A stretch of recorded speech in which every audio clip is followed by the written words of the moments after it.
10 players that you should be avoiding in your FPL teams for game week 1. Today, we're going to go through a few players that I'm seeing put in a lot of drafts. Some of them are upwards of 25% owned that I think you should be avoiding in FPL building your first teams.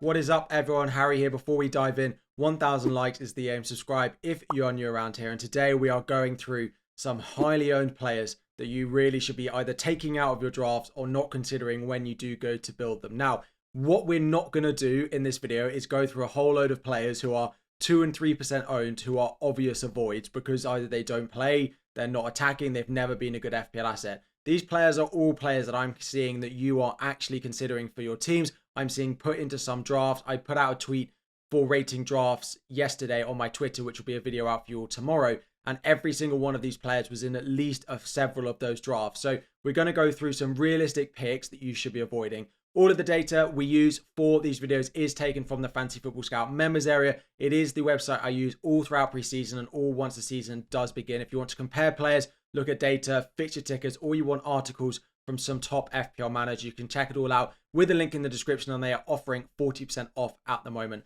The first player, though, I think you should be looking to avoid is Dan Burn of Newcastle. 4.5 million and just under 25% owned. That means 1 in 4 of you are owning Dan Burn, and he was in an early draft for me, and since then, the more I look at it, the more I go off it. First of all, he has a lot of competition at left back. They've also signed another centre back, so just because Sven Botman is out doesn't mean he 100% plays in that centre back spot. If he is playing centre back as well, that does mean his attacking threat goes down. Lewis Hall could play left back as well. The more I look at it, on top of that, the fixtures are not actually that great. They only kept 2 clean sheets away from home for the entirety of last season. So although you might look at some of those fixtures, including Bournemouth, Wolves and Fulham away in the first 6, they're all away from home. The home fixtures that they have are Spurs, Manchester City, and then of course Southampton on the opening day. That Southampton at home fixture is the real reason people are looking to buy Newcastle defenders, but after that, I really don't think they're good holds. I think there are much better 4.5 million defenders in the likes of Mykolenko, in the likes of Anderson at Crystal Palace as well, even someone like Robinson. Now, if Trippier does leave Newcastle and Livramento does end up getting minutes at right back at 4.5 million, I think his attacking threat is enough to be considered, but Dan Burn doesn't have enough of that threat. So right now, 24% ownership on him is just crazy to me. Next up is another defender, and it is at Everton. It is Branthwaite. This goes for both Branthwaite and Tarkowski, who are about 15% owned combined, coming in at 5 million. To be honest, to me, you could also add Jordan Pickford in here, who I don't think you should be picking as well. He is coming in at 5 million. For me, 4.5 million goalkeepers are the way to go. I understand Jordan Pickford a little bit, but the bonus points for him will be much less than they were last year. With the changes to bonus points, with attackers being more heavily favoured, I don't massively think you should be going and having a look at Jordan Pickford. When we look at Tarkowski and Branthwaite again, the opening fixtures are okay, but at 5 million, you are comparing it to someone like Munoz at Crystal Palace, who I think is a much, much better pick.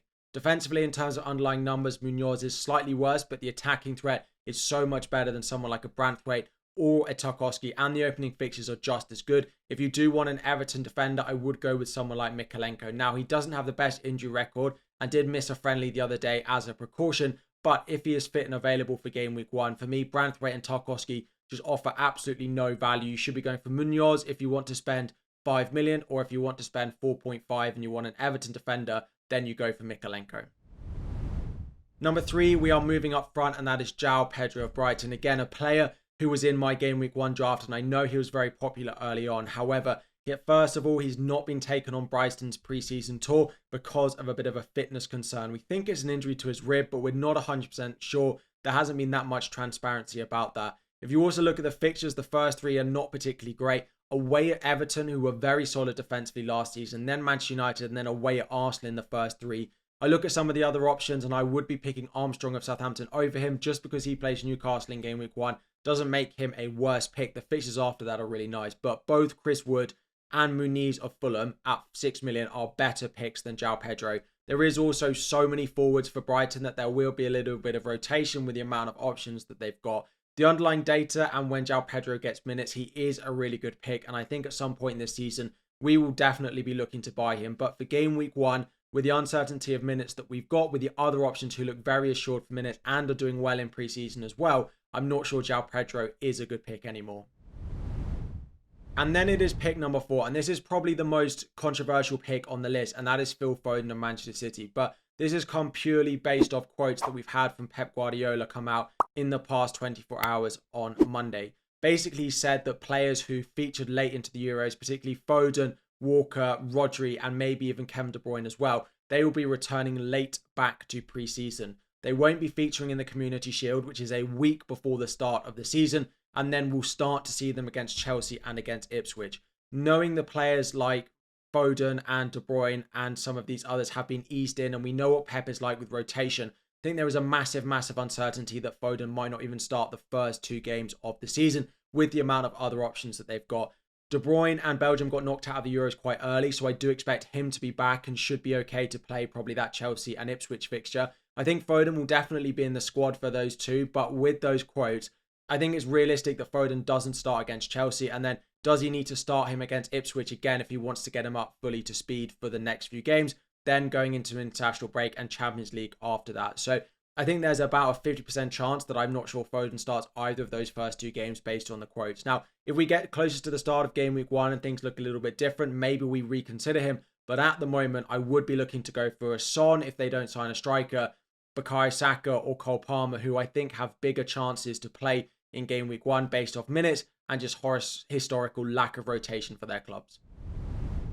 Next up, we have a bracket of players who are fantastic footballers but are not really FPL picks for me, and that is those CDMs, those defensive midfielders who cost sort of over 5 million. Now, the top 3 that we're really talking about here are Mino, Rodri and Declan Rice. For me, they're not massive FPL picks, particularly after Rodri and Declan Rice got price increases this season. Last year, they were decent value picks, and over the course of the season, they will get a decent amount of returns. But for me, going into game week 1, they're not really picks. They're not explosive enough. They're not sort of, easy enough to predict exactly when they're going to go and get their points.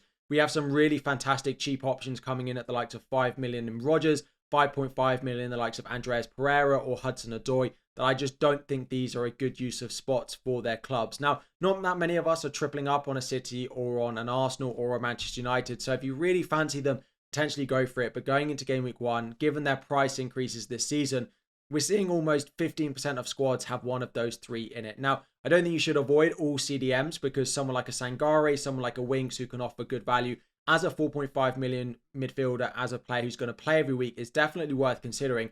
But I wouldn't go more than 5 million because of the other options we've got, as I mentioned, in the likes of Hudson-Odoi, in the likes of Rodgers, who I would just rather pick for game week 1.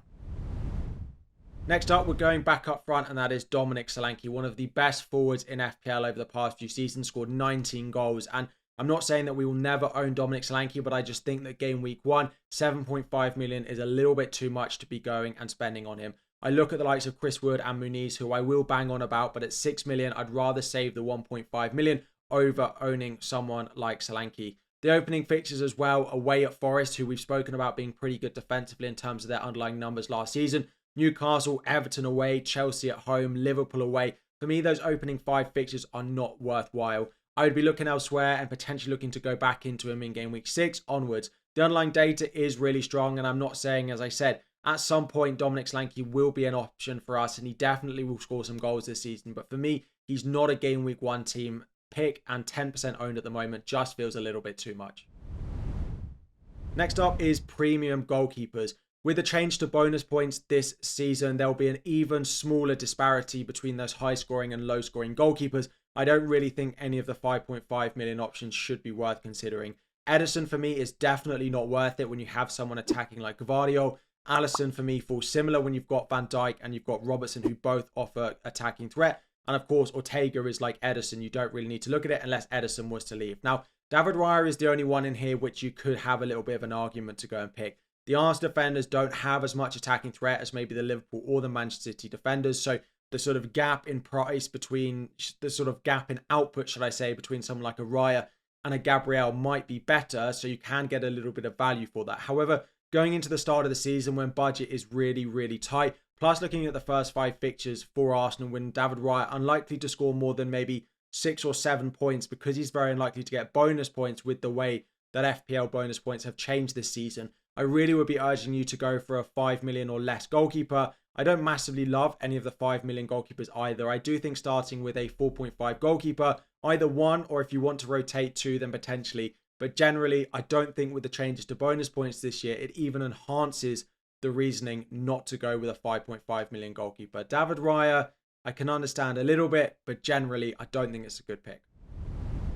Next up, going back into defence, is Aston Villa's Konsa. Again, another very, very popular pick at 4.5 million and almost 20% of teams. I prefer him to Dan Burn, but I still would put him below the likes of Robinson of Fulham, Mikalenko of Everton if he's fit, and Anderson at Crystal Palace. Plus, I'd actually probably put him below a potential Nottingham Forest defender. Looking at some of the opening fixtures, they are pretty decent. They've got West Ham away though, Leicester away, Arsenal at home in their first three. I'm not as massively expecting a clean sheet for them in their first three. Then they go up against teams like Everton and Wolves at home, which is good, but it is around when Champions League do start. We did see Aston Villa in the second half of the season when they were going deep into Europe. We saw it with Brighton last season. We saw it with Newcastle as well. When we start to get fixture congestion with teams who can't deal with it, there is rotation in their lineups. Whether I think Konsa will play all the games, but if there's rotation around them, it does make clean sheets just a little bit less likely to happen anyway. So for me, I would be looking at some of the other 4.5s, even a Barco of Brighton at 4 million to go into your team. For me, I don't love Burn. I can understand Konsa a little bit, but I still don't think I'll be picking him for game week 1. Next up is the most highly owned goalkeeper in the entire game at the moment, and that is Matt Turner of Nottingham Forest. They have Carlos Miguel and they also have Matt Sells, and now they're being linked with Ramsdale, which would put Matt Turner as the 4th choice goalkeeper. At the moment, he's already 3rd choice behind both Carlos Miguel, who I'm looking to buy for game week 1, and Sells as well. He's just going to get absolutely no minutes this season at all. He might even leave before the end of the transfer window.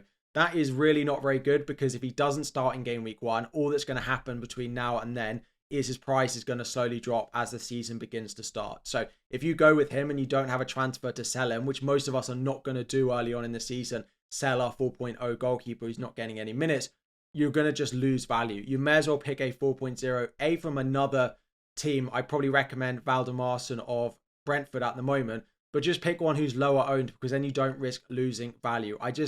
He wasn't great at the start of last season. He then lost his place for pretty much the second half of last season, and he's not going to play at all for them this season. So for me, he's an absolute no-brainer to avoid, and you'll only lose value if you do pick him. And next up is Mateta at Crystal Palace. He's like a few others that we get in this list, potentially like a Dominic Solanke, like a João Pedro, like a Phil Foden, that will definitely be good picks at some point in this season. But for me, they are not game week 1 picks. And that is partly, mainly down to the fact Mateta is at the Olympics with France. The final for the Olympics football is on the 8th of August, just a week before the start of the tournament, before the start of the Premier League, and Mateta will be given some time off before the Premier League does start.